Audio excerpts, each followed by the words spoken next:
Sir आपसे जानना चाहेंगे कि साइनस आज हम देखते हैं बहुत सारे लोगों में होता है, लेकिन साइनस क्या होता है लोगों को पता नहीं है बहुत सारे लोगों को। साथ ही इसके जो शुरुआती लक्षण हैं वो क्या हैं और किन कारणों से होता है, इस बारे में जानना चाहेंगे। बहुत अच्छा सवाल किया है। बहुत आम लोगों को ये पता नहीं हो पाती कि साइनस एक्चुअली है क्या। हम लोग के स्कल बोन में साइनसेज दिया गया है ताकि एक तरह से जिसको कहा जाता है कि स्कल बोन को वेटलेस करने के लिए, जिसकी वजह से आपको अच्छा फील करते हैं। उसी में समटाइम्स कभी कभी क्या होता है कि सर्दी जुकाम होने पर यदि प्रॉपर ढंग से दवा न ली जाए तो आगे चल के परमानेंट साइनसेस में बदलते हैं। यूजुअली हम लोग मैक्सिलरी साइनोसाइटिस ही बात यूजुअली करते हैं। अदरवाइज साइनसेस में मैक्सिलरी होते हैं, इथमॉइड साइनसेस होते हैं, फ्रंटल साइनस होते हैं और स्फेनॉइड साइनस होते हैं। तो मोस्ट कॉमन जो देखा जाता है सर्दी जुकाम में मैक्सिलरी साइनोसाइटिस ही डेवलप करता है, जो कि हम लोग के दोनों के आँख के नीचे और दोनों गाल के पास ही होती है।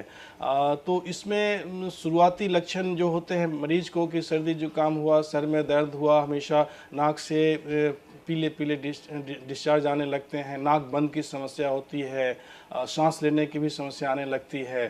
तो इसमें पेशेंट को ऐसे कंडीशन होने पर तुरंत कान नाक गला रोग विशेषज्ञ से मिलकर और सही उपचार करवानी चाहिए। जी, और साथ ही आपसे ये भी जानना चाहेंगे अगर किसी को साइनस होता है तो उन्हें किन खास बातों का ख्याल रखने की ज़रूरत है। जी, बहुत अच्छा सवाल। यदि आपको मालूम चल रहा है कि मुझे साइनोसाइटिस की समस्या है, तो हमेशा आप अपने डॉक्टर्स से उचित सलाह लेते रहें जब भी ये समस्या आती है। और उसके अलावे यदि घर में आप हैं तो जितने भी पॉल्यूशन से बचना है, ठंडी चीज़ें अवॉइड करनी है, ज़्यादा देर एसी वगैरह में नहीं अपना एक्सपोजर होना चाहिए। इन सब बातों का ख्याल रखेंगे तो इस समस्या से आप बचे रहेंगे।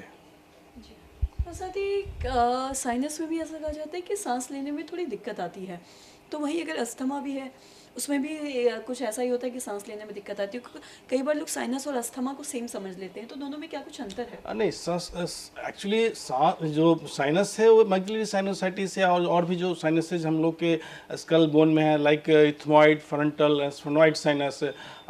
तो हम लोग ये तो स्कल बोन में जो साइनसेज है उसकी इन्वॉल्वमेंट की बात होती है।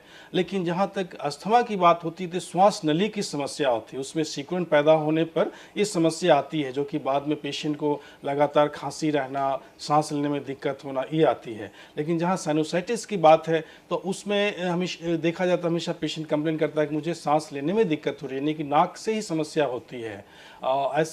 उसमें देखा जाता है, जो हम लोग एग्जामिन करते हैं कि पेशेंट की नाक की हड्डी कहीं टेढ़ी तो नहीं है, उसके वजह से तो समस्या नहीं आ रही है। कभी कभी नाक के अंदर जो टर्मिनेट होते हैं वो काफ़ी हाइपरट्रॉफी हो जाते हैं, स्वेलिंग आ जाती है, जिसके कारण भी नाक की जो नली है वो अवरुद्ध हो जाती है, जिसमें समस्या आने लगती है सांस लेने की। जी, और साथ ही जिन भी लोगों को साइनस की समस्या है तो उन्हें किन खास बातों का ख्याल रखना चाहिए। कई बार ऐसा होता है कि उन्हें अ, अगर कहीं बाहर जाते हैं तो उन्हें दिक्कत होती है, या फिर घर में भी रहते हैं तो कुछ लोगों को दिक्कत होती है, तो ऐसे में क्या करें। जी, अभी जैसे मैंने बताया कि ऐसे पेशेंट को जितने भी पॉल्यूशन से बचना चाहिए। यदि आप कहीं धूल भरी वातावरण में जा रहे हैं तो हमेशा मास्क का यूज करें और ठंडी चीज़ों से जितना हो सके परहेज करें।